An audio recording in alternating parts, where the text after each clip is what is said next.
രാവിലെ ചായക്ക് ഓട്ടട ഉണ്ടാക്കാൻ വിചാരിച്ചിട്ടാണ്. ഒരു ഗ്ലാസ് പച്ചരി കുതിർത്തത്, കുറച്ച് തേങ്ങ, കുറച്ച് ചോറ് നന്നായി മിക്സിയിലിട്ട് അരച്ച് വരാം.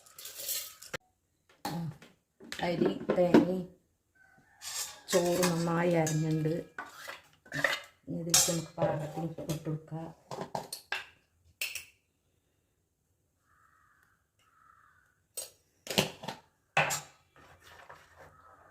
ഈ വെള്ളമാണ് ഇതിൽ പാകം. അതേ വെള്ളത്തിൽ ഒരു 10 മിനിറ്റ് വരെ ഇരിക്കട്ടെ, നമുക്ക് ചൂടാം. നമ്മളെ സൂപ്പർ ഓട്ടട റെഡിയായി. ഓട്ടട, കടലക്കറി,